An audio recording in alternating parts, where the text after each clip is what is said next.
All right, mechanical things. So good morning, good morning. I'm so happy to be here today as usual. I'm always happy when I get my little Honda. Good morning, Chuck. When I get my little Honda and drive out here because I'm in my little zone. Like it takes about 45 minutes to get here. And on Sunday morning there's not much traffic, but I get to be in this zone of appreciation because I know when I get here, everyone is filled with love and appreciation and enthusiasm, and so thank you always for letting me come. And I feel like I'm coming home, so here I am. You are. Thank you, thank you. So this month, I feel also so very blessed to be the first speaker about love. My friends are speaking later in the month about love, and I was thinking of that this morning. What a blessing to be the first one to speak about love. And what came to me when I thought about this, or when I let myself open to Spirit was, is love really, truly the way? Really? Is it love? Is it really merely love? So, today I'd like to start us out with a little humor, because I felt like it when this sharing was coming through me. So, I want to share with you something. An inexperienced minister was doing a funeral for an indigent person. Okay, and one of the things that I even learned in ministerial school is that celebration of life, funeral, memorial, is of course filled to overflowing with comfort. However, it's filled with love because it is a loving celebration of the life of the person who made their transition. So this minister was on his way to this, I'm going to call it celebration because I don't like the word funeral. And so he was using Siri. And you know, I use Siri. And you know how sometimes she sends you up, around, and down, and over. She does, well mine's a she, instead of just like point A, point B. So he was using Siri and he got lost. So he got lost and he was lost for an hour. So he gets to the celebration of life, and the celebration of life is at the cemetery, okay? Because this was an indigent person, and that's what happens for indigent persons, I understand. So he gets to the ceremony, he's an hour late. And he gets there and he sees the vault is already in the ground, the backhoe is just sitting there, and he's thinking, oh no. So he gives this huge impassioned speech about love, about the love of God, the love of this person, the way this person loved their life, even though they were what we would call indigent, which these days I guess we would call homeless, maybe. But anyway, he gives this big, huge speech, and it's all about love and loving and how this person is now loved and held in the loving arms of the divine. And so he thinks, okay, I did it. I'm a new minister, but I did it. And there are some workmen sitting underneath the tree eating their lunch, okay? Like they're sitting there and he's thinking, okay, everything's done, they already finished, they dug the hole, everything like that. And as he's walking away, he hears the workmen say, well, I've been putting in septic tanks for 20 years. I've never heard anything like that.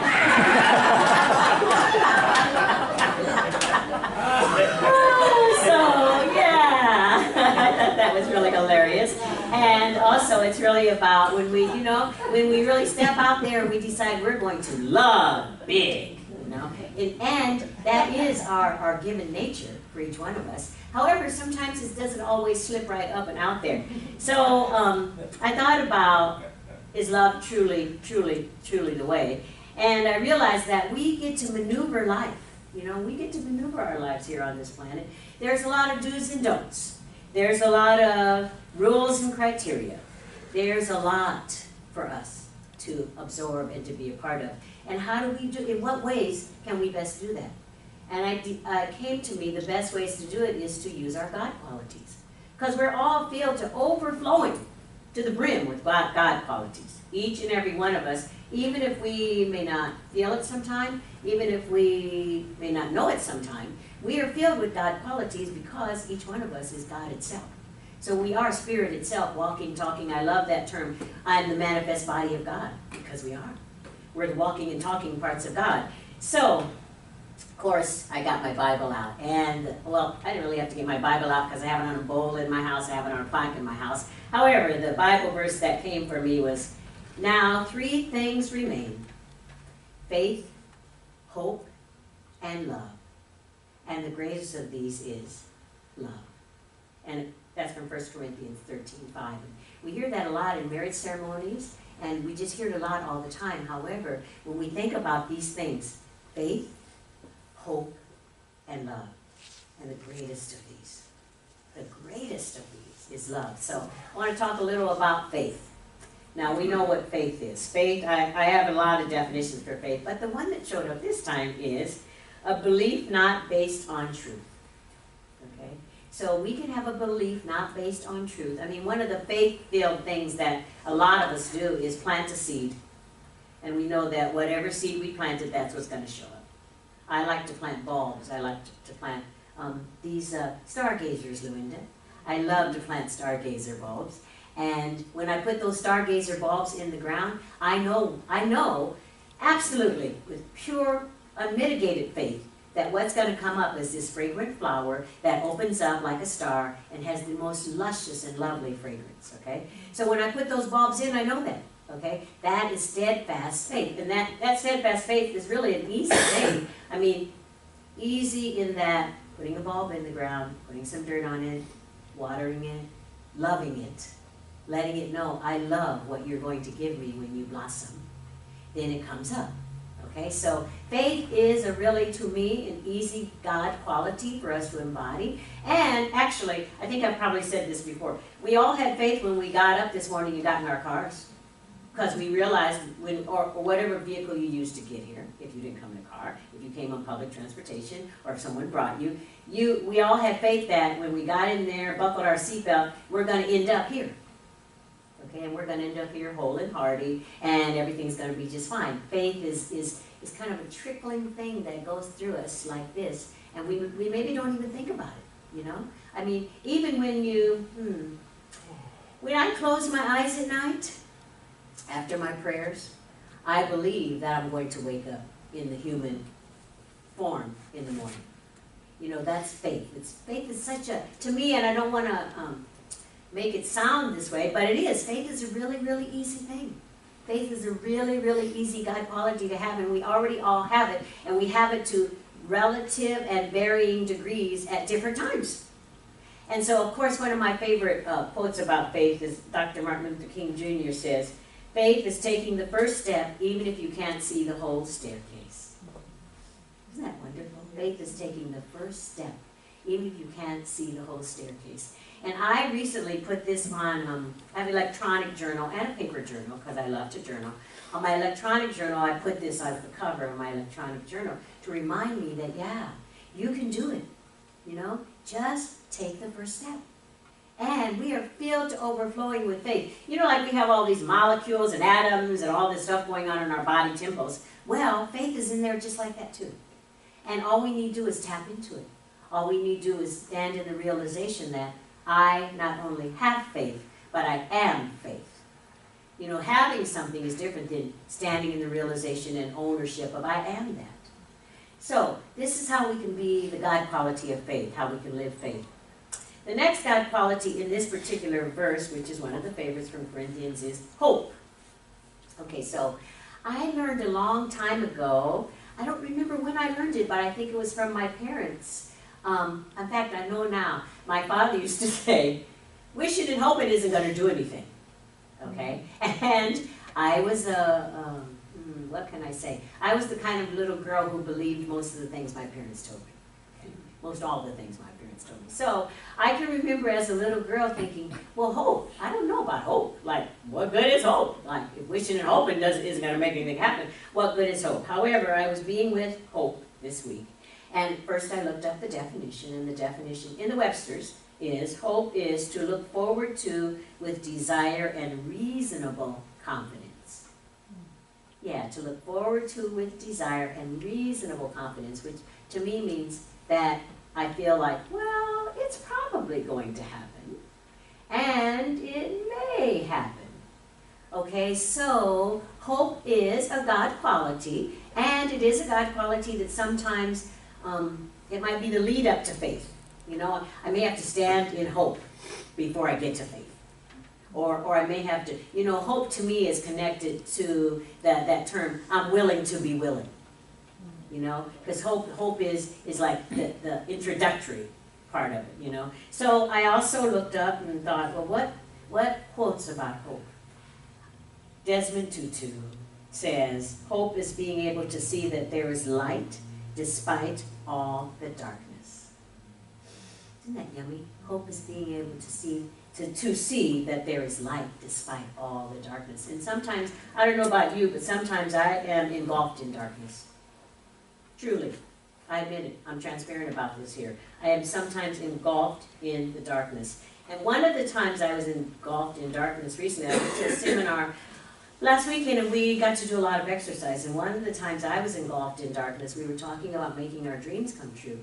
And the darkness that I found myself plunging into was, I'm too old. My dreams can't come true. I've lived a wonderful, long, long life and so many spectacular blessings, and I found myself believing I'm too old.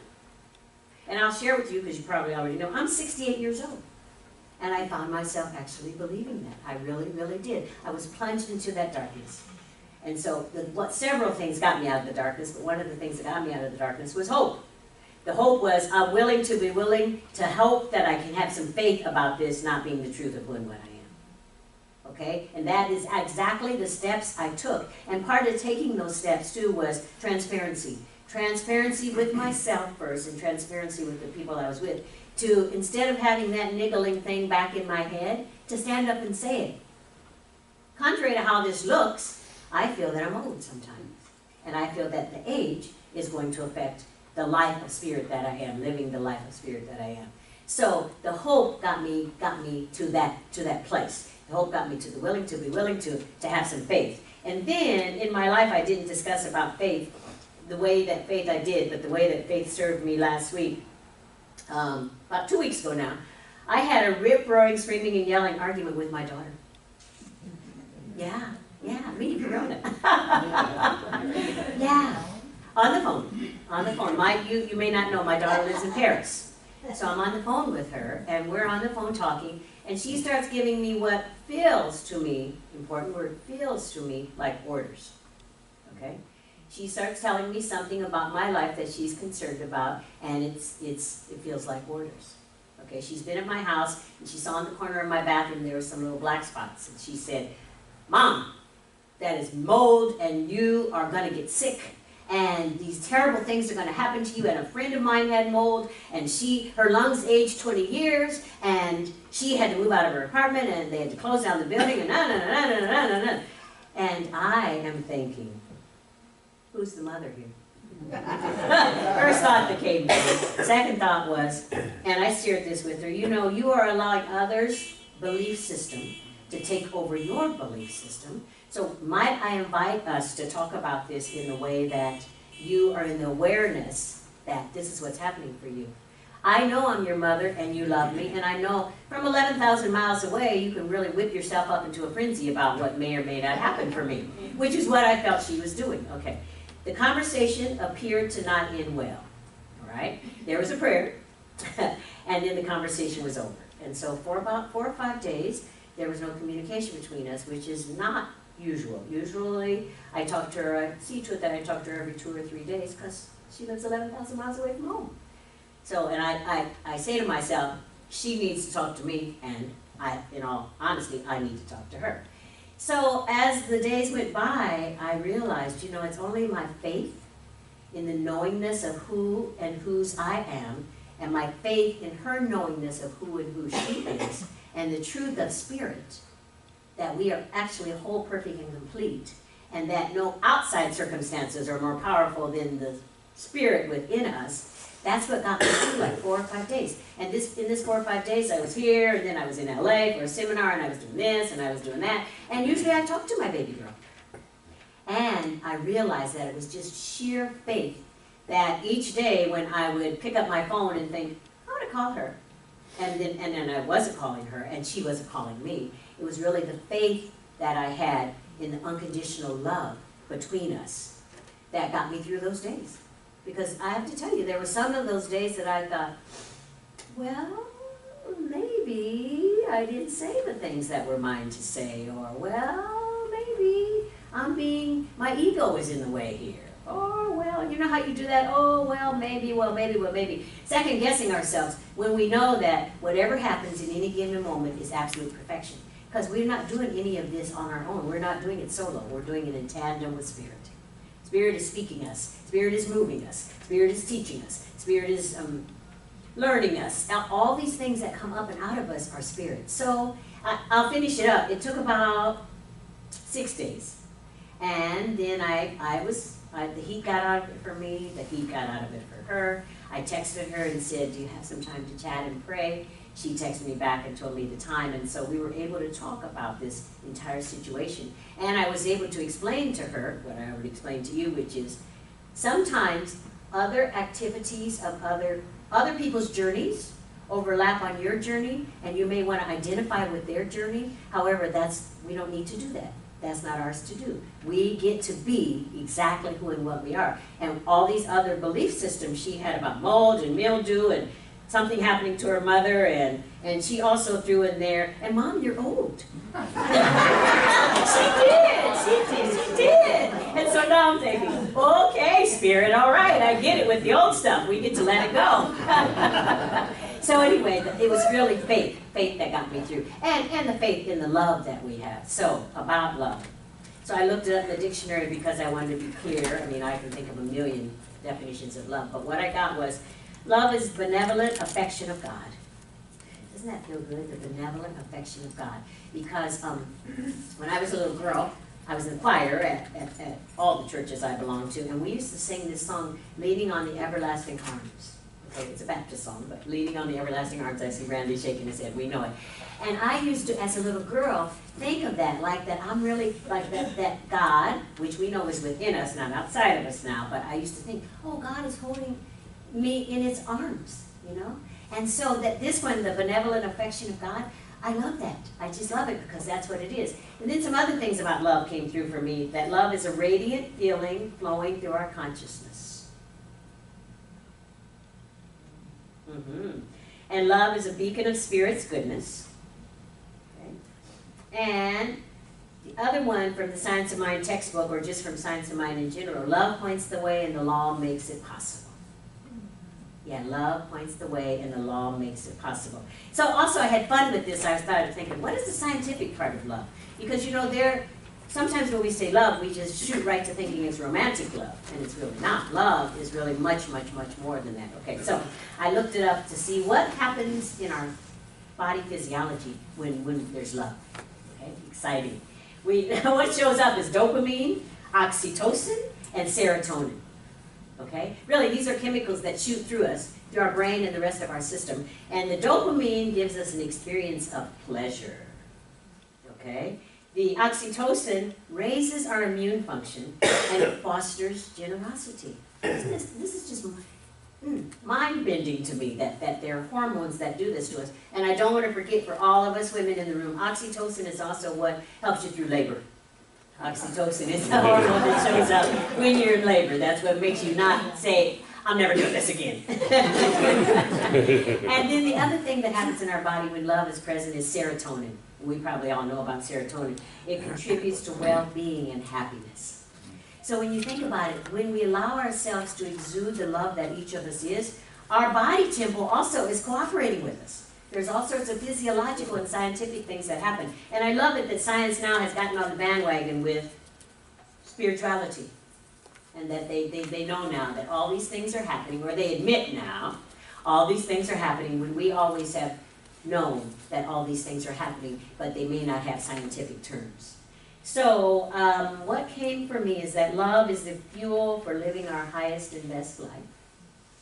It advances our species. And from Galatians 5:22, but the fruit of the Spirit is love. Don't we love that? The fruit of the Spirit is love. And also, love is the currency of our soul. We have a million soul assets, which are better known as God qualities, and love is the currency of that.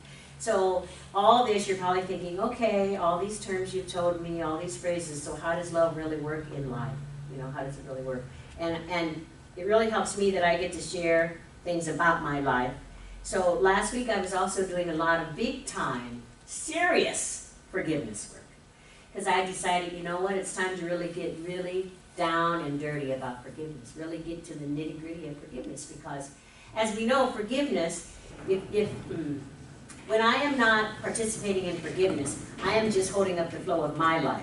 The people who are mine to forgive, their life's still going on. Okay? Their life's just going on wonderfully. They're just having a high old time. Okay? However, so some of my spiritual work, I decided, some of my spiritual work was forgiveness. And so one of the spiritual forgiveness works I did, I decided to incorporate it in and with love. To completely surround it in love. To completely just wrap it up in love. And to know that everything I journaled about it and everything that I screamed and yelled about it is filled with love. And so what this was about quite a few decades ago, someone came to me and meant to do me bodily harm. Okay? And they did do me some bodily harm, and I lived to see it. However, it was quite serious. I mean, serious enough that my parents were called. I lived in one city, they lived in another city. It was really very, very serious. And there was a moment when the medical personnel said, well, this is it. Get ready. Hope you made your amends with your maker because you're leaving. And obviously I didn't. However, I thought about the entire situation and the person who had the intention of doing me bodily harm, which he did. And so I wrapped it all up in love because I decided, you know, it's time now, after 30, 40 years, to really forgive this. It showed up to be forgiven. And so in my forgiveness work, I wrapped the entire situation in love. I wrapped this young man in love. I wrapped myself in love at the time. I wrapped the entire activity in love and just held it there and just kept saying over and over to myself and knowing, this is love. This is love showing itself. This is love giving of itself. This is love expressing itself. Over, I did this until after about, 30 minutes, I felt such a lightness of being. I felt such emancipation. I felt such freedom from something that happened to me in 1971 that had been held in me all these decades, all this time, unbeknownst to the awareness of spirit that I am. And I have to tell you, I am so thankful that love made it happen. That love paved the way. That the decision within me was, you know what? I know that love can make this better. I know that love can make this situation so that whenever I think about it, my body doesn't clench up. Okay, and I have to be honest with you. Until I decided to do the forgiveness work, I wasn't letting myself be in the awareness of the fact that when I even thought about it, my body went. So, in this entire situation, in this entire what man meant for bad, God meant for good, in this entire situation, love was what brought me through. And love was what gave me a feeling of emancipation and freedom and lightness that I had not experienced up until that very moment. And as you know, I do a lot of spiritual work. You know, as a minister, you do a lot of spiritual work, and I just love it. However, it really amazed me. I was in wonder and in awe of the fact that love can do this. As well as love can jump over, how many decades is that? 44 decades. Yeah. Love can do it at any time. So what I'd like to invite us to do from this moment forward is to realize that love can make it happen. Love can make a way. Love makes a way and the law makes it happen. And that love within us is just waiting for us to tap into it. It's just waiting there. It's just like, here I am. Here I am. Here I am. Use me. Use me. Here I am. And I did that because I love to see those little toys or little bobbleheads. However, love is here. Love is present. Love is all those things that we hear about it. And love is each and every one of us.